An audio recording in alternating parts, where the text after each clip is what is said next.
नमस्कार, मैं हूं शशि रंजन और आपका बहुत बहुत स्वागत है जनता टीवी में। अब यह मौसम है आदमपुर में उपचुनाव का और आदमपुर पे नजर सिर्फ हरियाणा की और आदमपुर वालों की नहीं है, पूरे हिंदुस्तान की है। और मैं ये लगातार कह रहा हूं कि ये सिर्फ आदमपुर का बाई इलेक्शन नहीं है। हरियाणा में जो 2024 में चुनाव होने वाले हैं उसकी एक झलकी, वो फिल्म देखते हैं ना आप, उसका एक प्रोमो आता है, उसका एक टीजर आता है। ये आपको एक तस्वीर दिखाने की भी आपको यहां से कोशिश होगी। जो पॉलिटिकल साइंस के लोग हैं, हमारे जैसे जो खड़ूस लोग हैं, उसका विश्लेषण शुरू करेंगे कि 2024 में क्या होगा।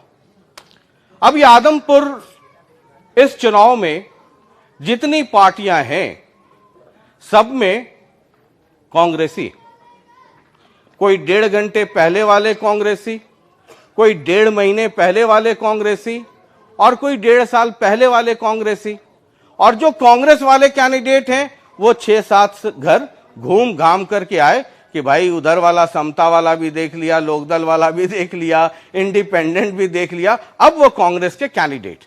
अब आप सोचिए कि मामला कितना दिलचस्प है। तो आज इस एपिसोड में हम जिन्हें थर्मामीटर लगाने वाले हैं वो कांग्रेस पार्टी के दीपेंद्र सिंह हुड्डा हैं। तो जोरदार तालियों के साथ स्वागत कीजिए। दीपेंद्र जी, बहुत बहुत स्वागत है। धन्यवाद शशि जी। अब ये देखिए, हम तो थर्मामीटर भी लेके घूमते हैं, कुछ नीम का पत्ता भी लेके घूमते हैं। हालांकि शुगर कोटेड रहता है कि जो गेस्ट हैं उनको खाते वक्त ज़्यादा तकलीफ ना हो और स्वास्थ्य के लिए ठीक रहता है। ये मैंने कहा कि कोई 1.5 घंटे पहले वाले कांग्रेसी, कोई 1.5 महीने पहले वाले, कोई 1.5 साल पहले वाले, और आप वाले कांग्रेसी वो हैं जो 7 घर घूम करके पूरा मोहल्ला घूम घाम लिया, अब वो यहां पहुंचे। इसको कैसे देखते हैं आप? देखिए, पहली बात तो जो जिन पार्टियों के पास खुद का उम्मीदवार ही नहीं था, वो पार्टियां भला आदमपुर के चुनाव में मुकाबला करने की क्या सोच रही हों। आप जो कह रहे हैं कि जो दूसरी पार्टियों में कांग्रेसी, जो कांग्रेस में जो थे वो गए, ये तो हार्ड रियलिटी है। तो यानी कि जिन पार्टियों के पास खुद का उम्मीदवार ही नहीं था, बाहर से इंपोर्ट उम्मीदवार कर रहे थे दूसरी पार्टियों से, यानी कि कांग्रेस से। तो यानी कि मजबूत कौन हुआ? वो पार्टियां कांग्रेस पार्टी को कमजोर बताएं, पहली बात। दूसरी बात, जो कैंडिडेट्स थे सबको पता है, इनमें से कई कैंडिडेट ऐसे थे जो कांग्रेस में थे और कांग्रेस से टिकट मांग रहे थे। अब जब मजबूत कांग्रेस दिख रही थी तो कांग्रेस में टिकट मांगेंगे, चाहे वो इनेलो हो, चाहे वो आप पार्टी हो, चाहे और पार्टियां। वो कांग्रेस से टिकट मांग रहे थे क्योंकि मजबूत कांग्रेस थी। कांग्रेस में जब टिकट में खाता नहीं है तो फिर वो कोई और पार्टी पकड़ेंगे। तो समझ गए कौन मजबूत था? कांग्रेस पार्टी मजबूत। और तीसरी बात, जहां तक जयप्रकाश जी की बात है, जयप्रकाश जी 1998 में, 1997 में जब हुड्डा साहब कांग्रेस के अध्यक्ष थे, उस समय हुड्डा साहब के साथ कांग्रेस पार्टी के साथ आए। तब मैं भी छात्र था और स्टूडेंट लाइफ में मैंने उनको देखा। तब से लेकर आज तक हर तरह के राजनीतिक संघर्ष में अगर चौधरी भूपेंद्र सिंह हुड्डा जी का साथ किसी ने उस हर संघर्ष में एक भाई के रूप में निभाने का काम किया है तो जयप्रकाश जी ने निभाने का काम किया, उस दिन से लेकर आज तक। तो बहुत लंबा समय होता है, इतना लंबा सफर, और पूरी ईमानदारी से उन्होंने लड़ाई लड़ी है। हिसार के लिए लड़ाई लड़ी है, 3 बार हिसार से सांसद रहे, 12 साल कांग्रेस पार्टी के हिसार के अध्यक्ष रहे, 2 बार विधायक रहे। लगातार आदमपुर से भी अगर किसी एक कैंडिडेट ने आदमपुर से सबसे नजदीकी मुकाबला किया, आज तक आदमपुर का गढ़ तोड़ने के सबसे नजदीकी कोई आए, बहुत करीबी 6,000 का मार्जिन था कुलदीप बिश्नोई का 2009 में। तो उन कैंडिडेट का नाम भी जयप्रकाश था। जो मार्जिन था इस बार ऑपोजिशन के लोग हैं। और आप, चूंकि आप यहां पर मतलब हुड्डा साहब के बाद आप सबसे बड़े स्टार कैंपेनर हैं, लोग तो कहते हैं कि अगला कुछ आपका ही होने वाला है, लेकिन वो जब तक हो ना जाए तब तक कैसे कहूं। आप घर में लड़ाई कराना चाहते हो क्या? ना ना, यही बात अभय चौटाला कहते थे, हम तो सिर्फ आईना है सर, आईना दिखाते हैं। बहरहाल जो ऑपोजिशन के लोग हैं, ये पता है ना कि बेइंतहा इश्क सिर्फ अपने वाले नहीं करते हैं, उससे ज्यादा मोहब्बत जो है बाहर वाले करते हैं। अब वो कह रहे हैं कि जरा दीपेंद्र जी से और कांग्रेस से पूछिए कि 2009 में जयप्रकाश यहां पर थे, 6000 वोट, ये सही है? ये तो आंकड़े हैं कि अगर सबसे कम मार्जिन से अगर कुलदीप जीते तो 2009 था, उसके बाद और पहले, और एक 2010 में भी हुआ, 2000 जब जसमा देवी या कोई एक केस था, चुनाव था। 2009 के बाद ये 2022 आ गया। ऑपोजिशन के लोग, कुलदीप बिश्नोई हैं, ये लोग कहते हैं कि तब से लेकर अब तक नदी में पानी बहुत निकल गया, और वो जब गए उसके बाद अब आ रहे हैं। नहीं, ऐसा नहीं है। 2000, जैसे मैंने कहा, 3 बार सांसद रहे हिसार से जयप्रकाश जी, और उसके बाद 2009 के विधानसभा चुनाव के बाद बाई इलेक्शन आया था 2012 में। 12 में था कि 13 में था? 12 में। और उस बाई इलेक्शन में भी वही कांग्रेस पार्टी के उम्मीदवार थे हिसार से, मगर नतीजा उस अनुरूप से नहीं आया। और 14 में, उसके बाद 14 के इलेक्शन के बाद कुलदीप बिश्नोई जी आ गए कांग्रेस में। जब कुलदीप बिश्नोई जी कांग्रेस में आ गए, उन्होंने अपनी पार्टी मर्ज कर दी 14 के इलेक्शन के बाद, तो यहां पर आदमपुर से वही सिटिंग थे। और जिस दिन कुलदीप बिश्नोई जी ने राज्यसभा में वोट डाली, जयप्रकाश जी जो उनका घर रहा, जिन्होंने सारा जीवन जहां से संघर्ष किया, सारा जीवन जहां से लड़ाई लड़ी, जहां से सारे जीवन अपना राज्य लोकसभा से लेकर और विधानसभा की जहां से लड़ाई लड़ी, कांग्रेस के जहां से अध्यक्ष रहे, जयप्रकाश जी ने अपने घर में सबसे पहला दावा वहां से दोबारा कर लिया। बिल्कुल, कुलदीप गए तो इनकी घर मतलब बिल्कुल बीच में उस चुनाव में, मैंने कहा जैसे कहा, बाई इलेक्शन में हारने के बाद 14 के बाद कुलदीप जी आ गए थे। तो ये इसलिए वैकेंसी थी नहीं, तो जो पार्टी ने फैसला किया था कुलदीप जी को लेने का, तो सही बात है। ठीक है।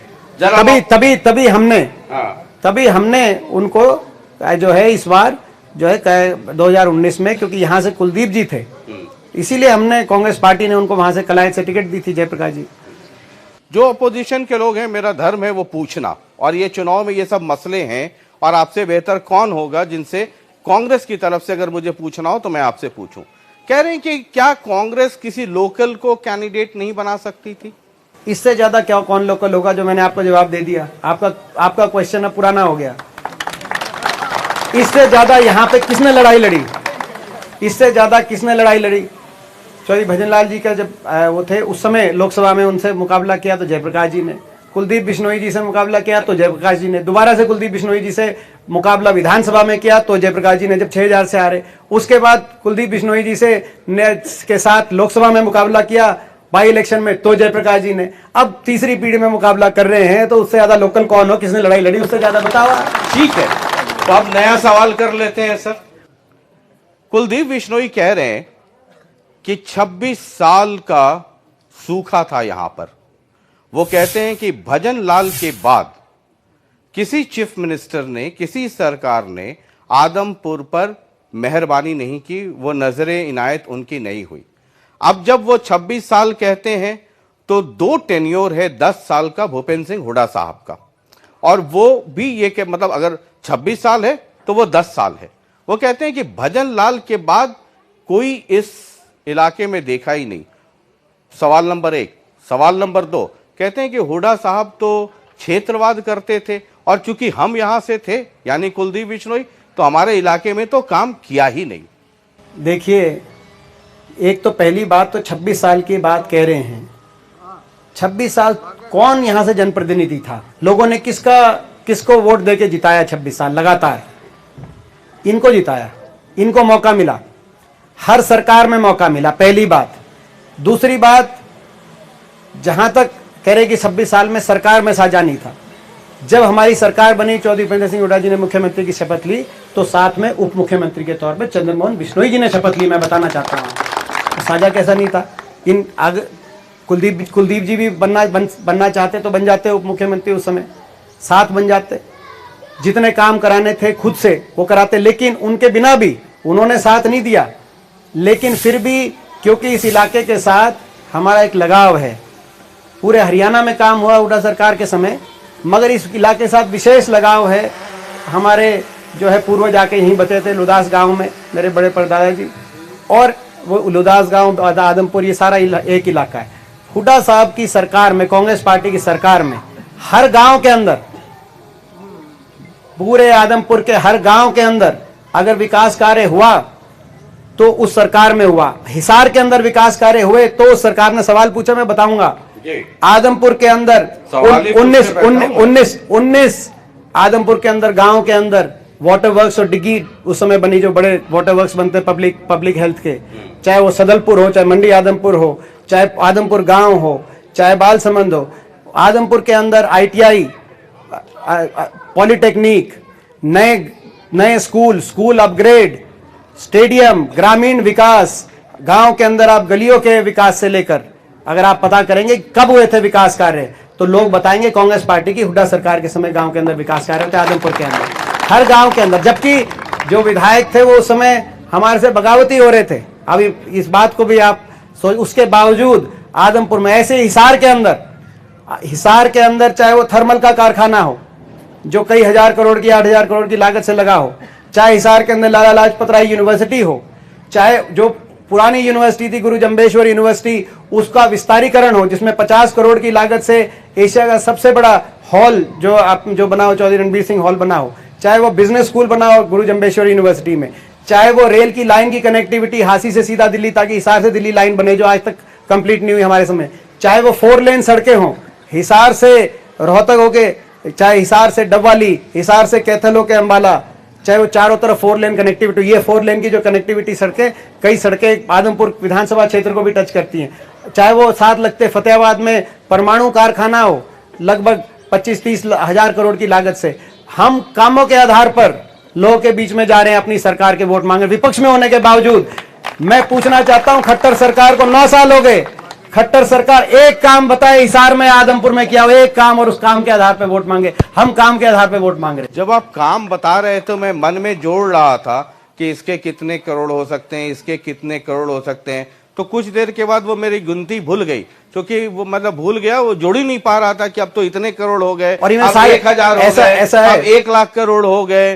तो जब इतने लाख करोड़ लग गए तो कुलदीप बिश्नोई को आपने सुना होगा, कोई मैं नया सवाल नहीं कर रहा हूं, वो कह रहे हैं कि पिछले 2.5 साल में 250 करोड़ का प्रोजेक्ट लेकर के आए, उसका काम हो गया, 200-250 करोड़ का अभी आने वाला है, और कह रहे हैं कि एक बार जिता दीजिए, आने वाले 2 साल में इसी आदमपुर को पेरिस और नहीं तो कम से कम चंडीगढ़ और हुल्लू लुल्लू तो जरूर बना देंगे। तो जब सब आपने कर दिया तो उनके लिए बचा क्या था? और एक बार आदमपुर घूम के देखिए, कोई एक ऐसी सड़क बता दीजिए जिसमें गड्ढा ना हो। देखो क्या बनाएंगे वो तो आप उनसे पूछो, लेकिन सच्चाई ये है, आज बड़ा दर्द होता है, दुख होता है कि ऐसे जनप्रतिनिधि हैं। आज आप मंडी आदमपुर में जाके देखो क्या बुरा हाल है, सड़कों में गड्ढे नहीं है, गड्ढों में सड़कें हैं। आप आदमपुर में जाके देखो क्या चारों तरफ पानी किस तरह से भरा हुआ है, सड़कें टूटी हुई हैं, स्कूल के अंदर शिक्षक नहीं है, अस्पताल के अंदर डॉक्टर नहीं है, किसान के जिनको जहां पे खराबा हो गया उनके जेबों में मुआवजा नहीं दिया है सरकार ने, बड़े बुजुर्गों की पेंशन काटने का काम हुआ। आदमपुर के अंदर विकास कार्य की परिस्थिति देख के जो हमारी सरकार के समय पूरे प्रदेश के अंदर एक विकास दिखता था, आज पूरे प्रदेश में आज विकास कार्य ठप हुए, लेकिन आदमपुर में तो जो बुरा हाल है उसको देख के ये यकीन ही नहीं होता कि ऐसा विधानसभा क्षेत्र भी हरियाणा के अंदर है। और देखो सबसे जो एक और मैं बात बताऊं आपको, जो जब लोगों में जो एक और बात को लेके, क्योंकि राजनीति में कहीं ना कहीं नैतिकता भी होनी चाहिए, एक ऐसे जनप्रतिनिधि रहिए, इन्होंने ना तो कभी संसद में ना विधानसभा में आदमपुर के लोगों की बात उठाई। संसद में मेरे साथ थे, हमने कभी नहीं देखा इनको बोलते हुए। विधानसभा में विधायकों से आप पूछो, ना कभी संसद में बात उठाई, ना कभी विधानसभा में बात उठाई। जो इनकी ग्रांट थी, ग्रांट लैप्स होकर वापस चली गई, ग्रांट नहीं लग रही।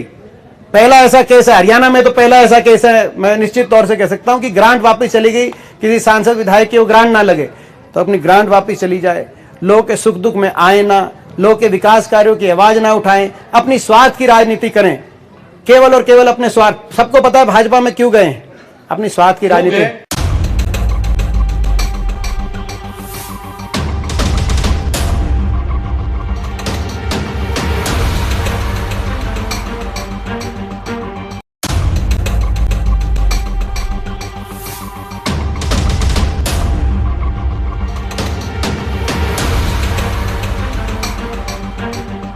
मैंने उनसे पूछा कि भाजपा में क्यों गए। मेरी भी बड़ी, देखिए आप मुझे समझते होंगे बहुत इंटेलिजेंट, बहुत ज्ञानी। मैं हूं नहीं, मैं बड़ा साधारण सा हूं, ज्यादा इंटेलिजेंस भी मेरा नहीं है और मेरा ज्ञान भी बहुत ज्यादा नहीं हो, तो आप लोगों से पूछ पूछ करके पता करता रहता हूं। मैंने पूछा कुलदीप जी से कि आप कांग्रेस में थे, आप चले गए बीजेपी में। बोले कि कांग्रेस में जाना मेरे जीवन की सबसे बड़ी गलती थी।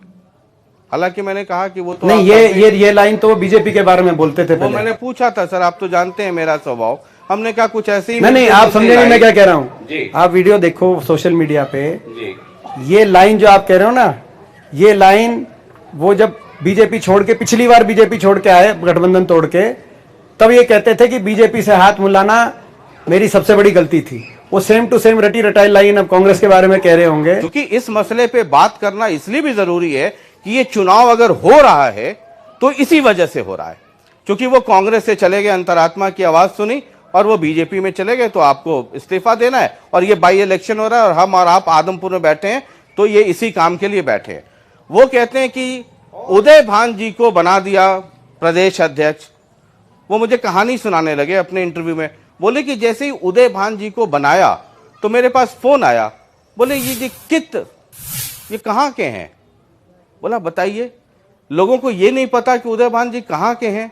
उनको बनाया, उनके नाम पे इलेक्शन जीत सकते हैं। मुझे बनाया होता तो मेरे नाम पे वोट मिलता और कुलदीप बिश्नोई कांग्रेस को जिता सकता था। कांग्रेस तो एकदम खत्म हो गई। तो क्या उदय भान जी के नाम पे वोट नहीं मिल सकता कांग्रेस पार्टी? अब ये तो चौधरी उदय भान जी, आप मेरी बात सुनिए, चौधरी उदय भान जी 4 बार के विधायक, उनके पिताजी भी 2 बार विधायक रहे, उनके दादाजी भी जो है। तो चौधरी उदय भान जी का परिवार इतना पुराना राजनीतिक में परिवार, क्या वो रविदास समाज से हैं, किसी दलित समाज से हैं? क्या गरीब और वंचित वर्ग की उन्होंने राजनीति करी है, लगातार हरियाणा की राजनीति में जीतते हुए आए हैं खुद अपने बलबूते पे। तो क्या इसीलिए उनको उनके नाम से वोट नहीं मिल सकती और ये कहें कि मेरे नाम से? तो पार्टी को फैसला करना था, पार्टी ने फैसला किया। ये जो सोच है कि भाई उदय भान जी को बना दिया इसीलिए हम पार्टी छोड़ते हैं, ये सोच मैं समझता हूं कि हरियाणा की जनता में, प्रजातंत्र में इस तरह की सोच स्वीकार्य नहीं है। भाजपा में वो क्यों गए हैं वो ये बताएं। अगर उनको उदय भान जी के नाम का दर्द है तो वो, उनको कई दर्द हैं, वो भाजपा में विधायक क्यों जा रहे हैं, सांसद क्यों जा रहे हैं? 2 वजह से जा रहे हैं पूरे देश में। आप देखो, या तो लोभ लालच में जा रहे हैं, अच्छा, या डर से जा रहे हैं। या तो लोभ लालच, बीजेपी, आप अलग हर प्रदेशों के आप उदाहरण देखो, महाराष्ट्र से लेकर महाराष्ट्र से लेकर असम तक जो है, जो विधायक महाराष्ट्र से कहीं असम में पहुंचा मिलता है, कोई गुजरात से विधायक जाकर कहीं पहुंचा मिलता है। तो उसमें 2 ही बातें आती हैं, या तो लोभ लालच पैसे से का मामला आता है, या डर, केंद्रीय जांच एजेंसियों का डर। अब ये तो ये बताएं कि अपने केसों के डर से गए, लोभ लालच में गए, या चौधरी उदय भान जैसा वो कह रहे हैं कि चौधरी उदय भान जी के। मगर मैं एक बात कहना चाहता हूं, मैं इनसे भी सवाल पूछना चाहता हूं। ये कांग्रेस पार्टी का फैसला था। कांग्रेस पार्टी में कांग्रेस वर्किंग कमेटी के सदस्य थे। कांग्रेस, हरियाणा कांग्रेस में ये दूसरे तीसरे नंबर पे इनको मान सम्मान इज्जत मिलती थी, दूसरे तीसरे नंबर पे। 2004 में जब कांग्रेस ने फैसला किया कि हुड्डा साहब मुख्यमंत्री बनेंगे, तो उप मुख्यमंत्री दूसरे नंबर पे इनके पास अवसर था जब चंद्रमोहन जी उप मुख्यमंत्री बने। 2009 के अंदर जब कांग्रेस की दोबारा सरकार बनी, तब भी कांग्रेस पार्टी की तरफ से इनको यही था, इनके 5 जब विधायक आए थे कि आप उप मुख्यमंत्री यानी कि दूसरे नंबर पे। 2014 में बीजेपी के जब ये साथ थे, तो बीजेपी के साथ भी आप खट्टर साहब का सुनना क्या बयान उन्होंने दिया। बीजेपी उस समय भी ये कह रही थी जो है, तो बीजेपी भी इनको अच्छा स्थान देती। 2019 के अंदर इनको अच्छा, अब दूसरे नंबर डिप्टी सीएम। बीजेपी की सरकार में, भाजपा जज का सरकार में तो सीएम भी है, डिप्टी सीएम भी है, सारा मंत्रिमंडल भी बटा हुआ है। कौन सा नंबर मिलेगा यहां जाके इनको? आप बताओ कौन सा नंबर मिलेगा? मुझे तो नहीं लगता। अभी स्टार प्रचारकों की लिस्ट आई, 32वें नंबर पे इनका नाम आया आदमपुर से स्टार प्रचारकों की लिस्ट में। तो कहाँ इनको मान सम्मान मिल रहा था? मान सम्मान का प्रश्न नहीं था, अपने स्वार्थ का प्रश्न था। मैंने आपको बता दिया क्या स्वार्थ। ठीक है, मगर उससे आदमपुर की जनता का क्या लेना देना? आदमपुर ऐसा विधानसभा क्षेत्र जहां बार बार उपचुनाव कराएं, ऐसा विधानसभा क्षेत्र जहां से सांसद और विधायक जाके संसद में विधानसभा में बात भी ना रखे और फिर भी बार बार उपचुनाव भी झेले, मगर जनप्रतिनिधि दीदी भी ऐसा यहां से मिले जो यहां के विकास कार्यों के ना लड़ाई लड़े, ना बात और ना अवेलेबल रहे। ये मैं एक और उदाहरण बता रहा हूं आपको। हरियाणा में ऐसा उदाहरण नहीं। हरियाणा में जितने भी विधायक हैं, हमारे साथ भी 30 विधायक है कांग्रेस पार्टी के साथ, बाकी भी हम देखते हैं। हम लोग भी 24 घंटे, कभी रात को 2 बजे 3 बजे भी उठना पड़ता है, लोगों के लिए हमेशा उपलब्ध रहना पड़ता है। यहाँ पे ऐसी स्थिति है, ये उपलब्ध नहीं रहते। आप पूछो लोगों से कितना उपलब्ध रहते हैं। मैंने पूछा था कि आदमपुर के लोग कहते हैं कि कुलदीप जी से मिलने दिल्ली जाना पड़ता था, भव्य से मिलने लंदन या हुलुलुलु जाना पड़ सकता है।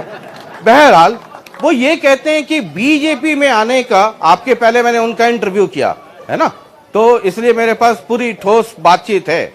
वो कहते हैं कि जो सूखा है उसको तोड़ने आए हैं और बीजेपी के साथ इसलिए गए कि डेवलपमेंट का काम हो, और जो भजन लाल जी के बाद डेवलपमेंट का काम रुका था उसको एकदम बताया आपको कि पेरिस के नीचे की बात नहीं। आप एक बात बताओ, बीजेपी तो वैसे ही किसी का काम नहीं कर रही, अपनों का ही नहीं कर रही। बीजेपी के प्रदेश अध्यक्ष थे सुभाष बराला। आप टोहाना वालों से जाके पूछो कि कैसे काम किए कि सुभाष बराला जी की लगभग जमानत जब्त हुई। बीजेपी के सारे मंत्री, धनखड़ साहब मंत्री थे बीजेपी के, पंचायत के, गांव के विकास के मंत्री थे। आप जाके पूछो कुलदीप वर्ष वहां से बादली से 20,000 वोट से जीता, धनखड़ साहब क्यों हारे 75 पार के नारे में। ठीक है, बीजेपी तो अपने मंत्रियों को ही काम नहीं कर, नहीं आप मेरी बात सुनो, मंत्रियों के काम कर नहीं रही, तो मतलब इसलिए कुलदीप तो का भी काम नहीं नहीं सुनो, मंत्रियों के काम सकता है नहीं, जो बीजेपी मंत्रियों का काम कर नहीं रही, सबको पता है, लूटने खसूटने में लगे हुए हैं। जेजेपी वाले इस बार तो उनके ग्रह पे जेजेपी वाले भी बैठे हैं, वो अपने लूटने, अपने खुद के जो है राजनीतिक भ्रष्टाचार काम हो रहे हैं।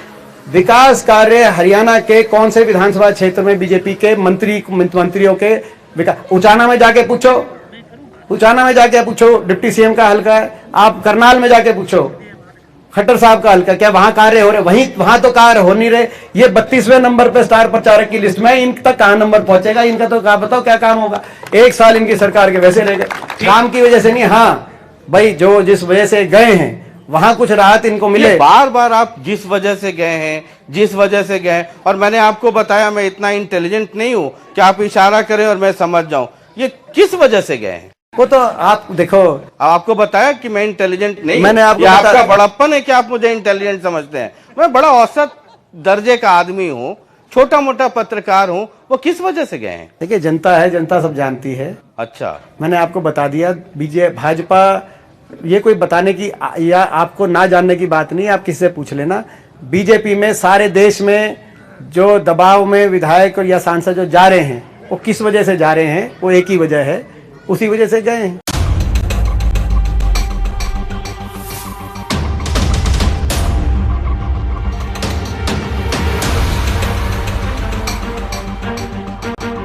चलिए ठीक है, कहानी आगे बढ़ाते हैं सर, समय की भी पाबंदी है। एक आम आदमी party I on a very serious note. आम आदमी पार्टी के बारे में जब दिल्ली में चुनाव था तो सभी लोग बहुत हल्के में लेते थे। पहला चुनाव हुआ, फिर दूसरा चुनाव हुआ, उसके बाद पंजाब में हुआ, पहला चुनाव हुआ, फिर दूसरा चुनाव हुआ। अगर उसके ट्रेंड को देखें तो आम आदमी पार्टी कांग्रेस के रिप्लेसमेंट के तौर पे आ रही है। आदमपुर में एक्सरसाइज उनका चल रहा है। लोकतंत्र है, सबको चुनाव लड़ने का अधिकार है, वो भी चुनाव लड़ लें। एज अ पार्टी कांग्रेस आप कैसे देखते हैं? देखिए, हर प्रदेश की राजनीति अलग होती है, हर प्रदेश की परिस्थितियां अलग होती हैं। पंजाब में आम आदमी पार्टी मुख्य विपक्षी पार्टी थी, मुख्य विपक्षी दल, और जब कांग्रेस पार्टी की सरकार वहां पर लोगों की आशाओं पे के अनुरूप पूरी नहीं उतरी और लोगों ने बदलाव का सोचा पंजाब में, तो मुख्य विपक्षी पार्टी की तरफ लोगों की नजर गई और आम आदमी पार्टी को लोगों ने मौका दिया। वही आम आदमी, 5 प्रदेशों में चुनाव थे, 5 प्रदेशों में, वही उसी आम आदमी पार्टी ने उत्तर प्रदेश में भी चुनाव लड़ा। उत्तर प्रदेश में एक सीट है नोएडा, दिल्ली के 3 तरफ लगती हुई सीट है, 3 तरफ दिल्ली, बीच में नोएडा। केजरीवाल जी भी गए, पूरा मंत्री सिसोदिया जी भी गए, सारा मंत्रिमंडल की, नोएडा तो दिल्ली का हिस्सा है। उत्तर प्रदेश वालों बाकी सीट दो ना दो, नोएडा जरूर देना। कितनी वोट आई नोएडा में? 800 वोट, जबकि नोएडा के अंदर 4 लाख सीट वोट का कॉन्स्टिट्यूएंसी, काफी बड़ी कॉन्स्टिट्यूएंसी, उत्तर यूपी कॉन्स्टिट्यूएंसी बड़ी होती है। वहां पर नोएडा में 1000 का आंकड़ा भी आम आदमी पार्टी को नहीं मिला, क्योंकि उत्तर प्रदेश में भाजपा से कोई मुकाबला कर रहा था तो वो समाजवादी पार्टी का गठबंधन, समाजवादी लोकदल का गठबंधन, वहां पे जो अजीत सिंह लोकदल है वो गठबंधन वहां पे कर रहा था। इसी प्रकार से हरियाणा के अंदर परिस्थिति, हरियाणा से बीजेपी का कोई मुकाबला कर रहा है तो कांग्रेस पार्टी चौधरी भूपेंद्र सिंह हुड्डा जी के नेतृत्व में, क्योंकि 10 साल की जो हमारी सरकार रही है उसके आधार पर कांग्रेस पार्टी यहां मुकाबला कर रही है, पहली बात। दूसरी बात, आम आदमी पार्टी का पंजाब में सरकार आने के बाद उन्होंने जो पंजाब का बुरा हाल किया है, वही कारण है आज हिमाचल में आम आदमी पार्टी खत्म हो गई। क्यों खत्म हो गई? नहीं, हिमाचल पंजाब के साथ लगता प्रदेश है। आते ही जिस तरीके से कानून व्यवस्था की अफरा तफरी बनी, सिद्धू मूसेवाला को जो है 50 गोली मार के मर्डर हुआ, तो कहीं पंजाब के कितने खिलाड़ियों को गोलियों से उड़ाने का काम, गैंगस्टर्स सामने आ गए। और इसका परिणाम यह हुआ, संगरूर लोकसभा सीट जहां भगवंत मान जी ने खुद से इस्तीफा दिया हो, आप समझ सकते, संगरूर वहां से खुद से इस्तीफा दिया, संगरूर लोकसभा सीट में उनकी सरकार बनने के 3 महीने बाद चुनाव हुआ है, तो वहां पर आम आदमी पार्टी को एक निर्दलीय प्रत्याशी ने हरा दिया। वो खुद की लोकसभा सीट से पंजाब के लोग इतने ज्यादा वहां पे उनसे त्रस्त हो गए, दुखी हो गए। तो पंजाब में जो सरकार नहीं चला पा रहे, आज बुरी तरह विफल है। तीसरा मुद्दा, एक और मुद्दा है, यहां पर केजरीवाल जी आए थे हिसार में, और केजरीवाल जी पहले ऐसे राजनीतिक आदमी हैं जो ये कह के गए हिसार के अंदर कि भाई पंजाब में भी पानी की कमी है एसवाईएल पे, और हरियाणा में भी पानी की कमी है, और इसीलिए हम पानी नहीं दे सकते। ये फैसला करने वाले केजरीवाल जी कौन होते हैं? देखो, हरियाणा पंजाब में पानी की लड़ाई चल रही है, आपको भी पता है। 2 भाइयों में, 2 खेतों में, 2 गांव में पानी की लड़ाई हो जाए, कोर्ट फैसला करता है। 2 भाइयों में भी हो सकती है, कोर्ट फैसला करता है कि भाई किसका पास ज्यादा पानी है, किसके पास कम है। 20 साल तक कोर्ट के अंदर, सुप्रीम कोर्ट के अंदर लड़ाई लड़ी, दोनों प्रदेशों ने लड़ाई लड़ी, सारी सरकारों ने लड़ाई लड़ी। कोई भी हरियाणा की में सरकार आती है वो हरियाणा के हित की बात करती है, जो पंजाब में सरकार आती है पंजाब के हित की बात। 20 साल तक कोर्ट में लड़ाई चली, और उसके बाद सुप्रीम कोर्ट ने अंतिम निर्णय दिया, पंजाब के पास ज्यादा पानी है और हरियाणा के पास कम पानी है, इसीलिए पंजाब हरियाणा को पानी दे। यह सुप्रीम कोर्ट ने कहा है। पंजाब वाले जो भी पंजाब की राजनीतिक दल हैं, पार्टियां हैं, विधायक हैं, वो तो पंजाब का पक्ष लें, लेकिन एक तीसरा आदमी अरविंद केजरीवाल आगे कहें कि नहीं नहीं, सुप्रीम कोर्ट गलत है, पंजाब में भी कम है, हरियाणा में भी कम है। केजरीवाल कौन होते हैं कहने वाले? सुप्रीम कोर्ट से ऊपर तो केजरीवाल जी नहीं है।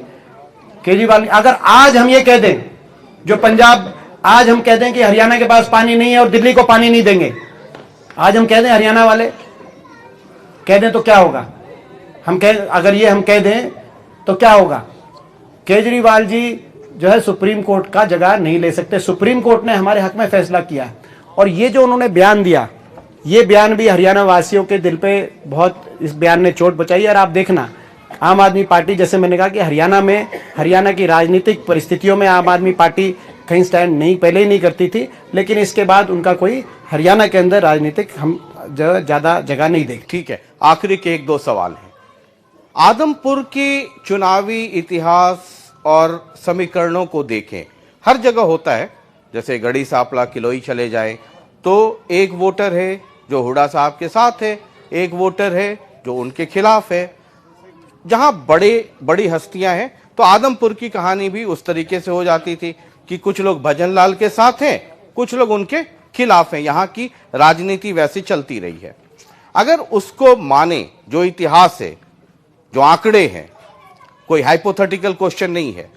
अब एक है जो भजन लाल के साथ है, और एक है वोट जो भजन लाल के खिलाफ है। अब खिलाफ वाले में 3 हिस्सा है। अगर आप चुनावी इतिहास देखें तो जो एंटी भजन लाल वोट है या उनके विरोध का वोट है, उसमें डिवीजन होता है, और वो कुलदीप बिश्नोई जीतते हैं। इस बार भी 3 कैंडिडेट हैं।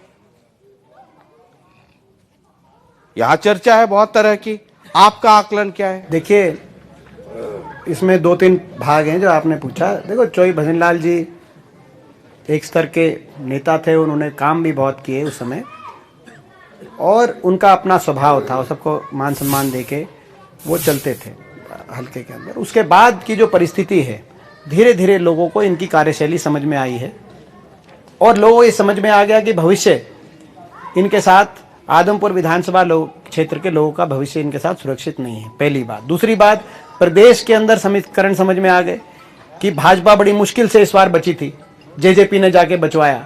अब जेजेपी तो पार्टी का जनाधार समाप्त हो गया, वो सारा जनाधार कहीं ना कहीं कांग्रेस पार्टी की तरफ, हुड्डा साहब के नेतृत्व की तरफ वो जनाधार, तो अब जेजेपी का कोई अस्तित्व बचा नहीं जो बीजेपी को बचा सके।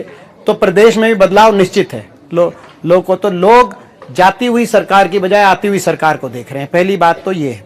दूसरा, जो बाकी उम्मीदवार आए हैं, एक चीज और तय हो गई जो लोगों को समझ में आएगी आदमपुर में, और आदमपुर में आ चुकी है और पूरे प्रदेश में लोगों को समझ में आ गई। राज्यसभा का जब चुनाव हुआ, उस चुनाव में जैसे ही कांग्रेस पार्टी और चौधरी भूपेंद्र सिंह हुड्डा जी के उम्मीदवार आए, अजय माकन जी, आपने देखा सारे एक हो गए, बीजेपी से लेकर जेजेपी तक, खट्टर साहब से लेकर दुष्यंत चौटाला तक, दुष्यंत चौटाला से लेकर अभय चौटाला तक, अभय चौटाला से लेकर रंजीत चौटाला तक, और रंजीत सिंह चौटाला से लेकर कुलदीप बिश्नोई तक, सब एक हो गए। सब ने एकजुटता से बीजेपी के कैंडिडेट के पक्ष में राज्यसभा में वोट दिया, यानी कि सब एक। राज्यसभा चुनाव में सब एक थे, तो आदम उपचुनाव में भी सब एक है। कैंडिडेट अलग अलग दिए जरूर हो सकते हैं, हो सकता है अभय सिंह जी ने किसी नाम से कैंडिडेट दिया हो, किसी ने किसी नाम से, मगर वो सब एकजुटता से किसी तरीके से खट्टर सरकार का लाइसेंस रिन्यू हो जाए 5 साल। मगर मैं इन सबको कहना चाहता हूं, ये जो सारी हरियाणा की, मैं इनको कहूंगा कि भाई हरियाणा की बेईमान राजनीति की ताकतें हैं, ये सारे एक होकर जो खट्टर साहब और बीजेपी की सरकार का हरियाणा में लाइसेंस रिन्यू करना चाहते हैं, मैं इन सबको कहना चाहता हूं, लाइसेंस रिन्यू करना लोगों के हाथ में है। चलिए, ये इनके हाथ में नहीं है, इनके लोगों ने मन बना लिया। लोग पिछली बार भी बदलाव चाहते थे, आप तो बीजेपी से सेट हो गए होंगे, ये सारे विधायक सारे, मगर लोग सेट नहीं हुए। पिछली बार भी बदलाव चाहते थे, इस बार मगर लोग धोखे में नहीं आएंगे। दोनों दूसरे तीसरे बीजेपी के बी टीम के रूप में और सी टीम के रूप में आदमपुर में इनेलो और आम आदमी पार्टी जो आई है, लोग इनको पूरी तरीके से नकारने का काम करेंगे। यही आम आदमी पार्टी का एक और, आम आदमी पार्टी के लिए मैं कहना चाहता हूं, आम आदमी पार्टी ने आप देखा हरियाणा में भाजपा को निशाने पे कम रख रही है, कांग्रेस पार्टी को, जो आपने कहा, आपने प्रश्न पूछा भाई, वो कांग्रेस पार्टी को निशाने पे, कांग्रेस पार्टी को और हमको, हुड्डा साहब को ज्यादा निशाने पे रखती है आम आदमी पार्टी। क्यों? लड़ाई बीजेपी से। लोगों को समझ में आ गए खेल, साजिश, षड्यंत्र। ये बीजेपी के साथ साथ इस बार लोग बीजेपी की बी और सी टीम का भी एक साथ इलाज बांधने का काम करेंगे आदमपुर से, ये मेरा विश्वास है। एक आखिरी सवाल, बहुत संक्षेप में, ये जो आप लोग हमेशा कह रहे हैं, आपके पार्टी के लोग सब लोग कह रहे हैं, ये आखिरी सवाल है, क्योंकि उधर से मुझे बार बार इशारा भी हो रहा है, मुझे पता है आपको आगे जाना भी है, कि ये 2024 हमें कोई जल्दी नहीं है। आप जितना रगड़ के सवाल पूछो, कोई दिक्कत नहीं है, बिना झगड़े पूछो।